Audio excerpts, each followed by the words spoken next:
Olá, eu sou a professora Karina Maciel e nesse vídeo nós vamos abordar o estabelecimento comercial. Para isso, vamos tratar de pontos relevantes relacionados ao ponto comercial e à lei de locação, ao aviamento e o trespasse.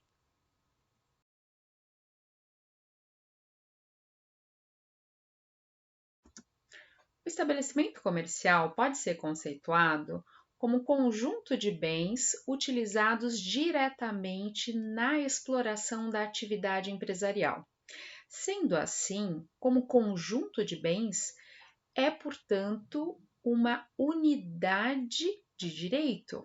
Ou seja, quando nós falamos em estabelecimento comercial, não estamos falando de bens individualmente considerados, mas sim unitariamente considerados no seu conjunto, tá? Por isso mesmo, para formar o estabelecimento comercial, nós temos a junção organizada, porque esses bens vão ser justamente organizados para a exploração da atividade empresária, e o empresário vai, portanto, organizar esses bens materiais, mesa, cadeira, veículos, imóveis, assim como os bens imateriais, um ponto comercial desenvolvido, uma marca, uma patente e assim por diante. E ele vai fazer toda esta organização, criando, portanto, uma universalidade de fato, sobre os quais ele vai exercer direitos. Portanto, pessoal, quando a gente lembra da definição de empresa de Alberto Asquini, estabelecimento comercial nada mais seria do que o perfil objetivo da empresa, portanto, um objeto de direito. Sendo assim, sendo um objeto de direito, significa que o estabelecimento comercial pode ser objeto unitário de direitos e de contratos, que é o que a gente vai ver na sequência quando a gente tratar do contrato de trespasse, por exemplo, de usufruto ou de arrendamento do estabelecimento comercial.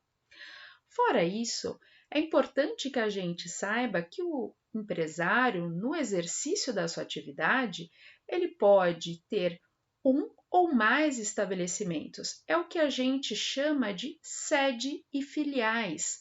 Ou se a gente estiver tratando sobre instituições financeiras, sobre a sede e as agências dessas instituições financeiras.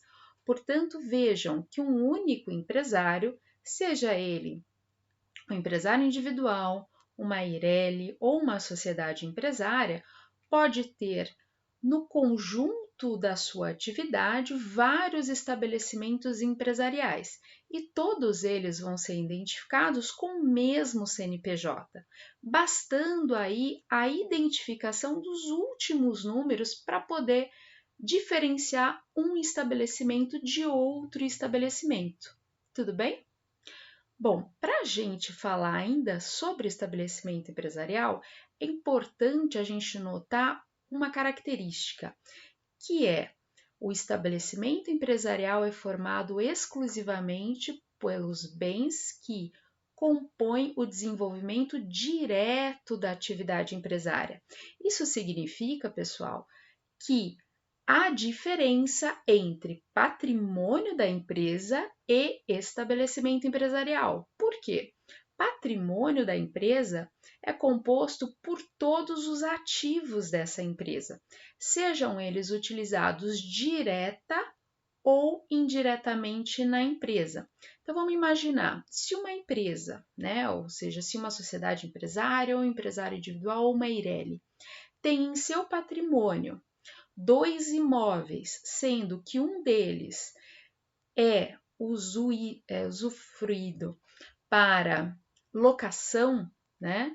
Para locação para terceiros, em que esta empresa não desenvolve ali a sua atividade empresarial própria, este imóvel não seria considerado um estabelecimento empresarial, embora estivesse constando dentro do patrimônio dessa empresa.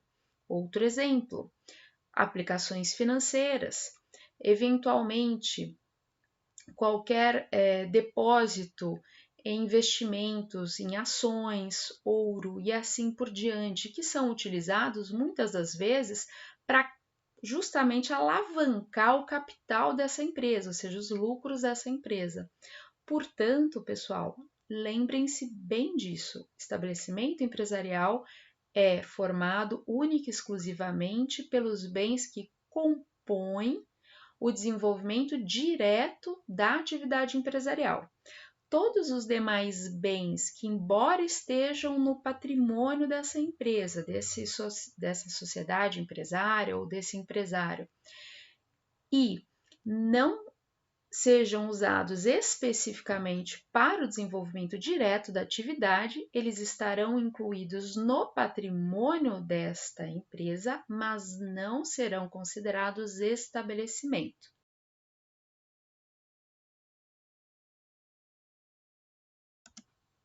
Passada essa primeira noção sobre estabelecimento empresarial, a gente vai falar sobre o aviamento, também chamado de goodwill ou goodwill of trade, que nada mais significa do que um sobrevalor.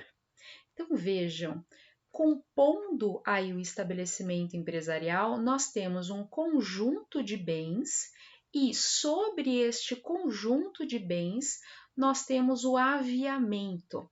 Importante a gente notar que o aviamento não é um bem. O aviamento é um sobrevalor. O que significa um sobrevalor?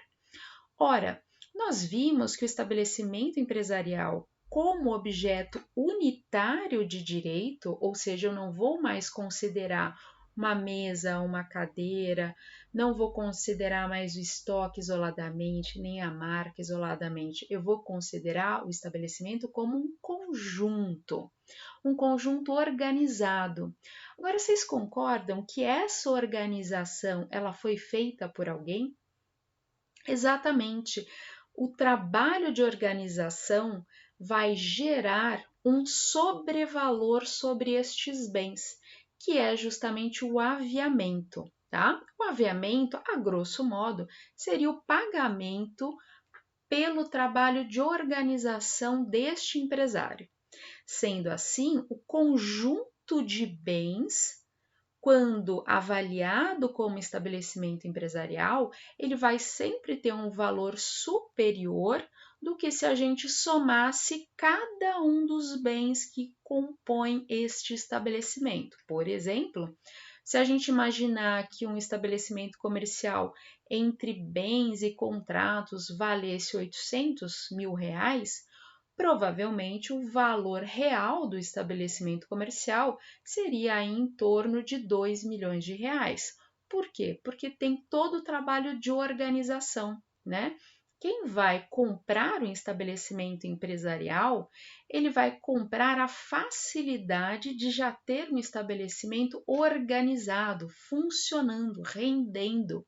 Por isso mesmo é que ele paga um sobrevalor, que vai ser calculado através justamente do sucesso que o empresário anterior, ou seja, o empresário vendedor, vai trazer a este empreendimento. Importante a gente notar aqui que a utilização da palavra fundo de comércio, ela tem uma utilização um pouco dúbia. Por quê? Porque no jargão geral, fundo de comércio, assim como a maioria da doutrina também, entende como sinônimo de estabelecimento comercial. Entretanto, nem toda doutrina entende assim. Parte da doutrina entende fundo de comércio como sinônimo de aviamento ou goodwill, tá? Por isso mesmo, dica para vocês é, quando encontrarem esta palavra, né, fundo de comércio, observarem o sentido dela no contexto daquele texto, porque eventualmente ela pode ser empregada como sinônimo de aviamento ou como sinônimo de estabelecimento empresarial. Agora, como é que esse aviamento ele é valorado? Esse estabelecimento é valorado justamente pelo sucesso desta organização empresarial. Então, Como é que eu consigo mensurar isso efetivamente? Através da análise, por exemplo, dos balanços comerciais anteriores, né? Pelos balanços comerciais anteriores, eu vou verificar se o faturamento dessa empresa está numa crescente, se ela está estabilizada, se ela está numa decrescente, para poder estimar quanto que essa empresa vai faturar, ou seja, quanto que essa empresa vai render de lucros no futuro. Da mesma forma, eu vou avaliar quanto tempo aquela empresa está sediada no mesmo local. Porque quanto mais tempo uma empresa fica no mesmo endereço, mais ela é conhecida pelos seus clientes, mais ela atrai até pessoas que originariamente não faziam parte da sua clientela, mas pela proximidade ali daquele endereço, passam a conhecer, a frequentar e a consumir daquela empresa. Da mesma forma, a clientela. Claro que a gente nunca pode garantir clientela futura e nem faturamento futuro, mas pelo número de clientela que eu vou verificar através dos cadastros de clientes e nesses cadastros de clientes analisar qual é o perfil de compra desses clientes, qual é a fidelização, qual é o intervalo de compras, né, desses clientes, para poder justamente fazer uma avaliação econômica desse estabelecimento para prever a possibilidade de faturamento desta empresa.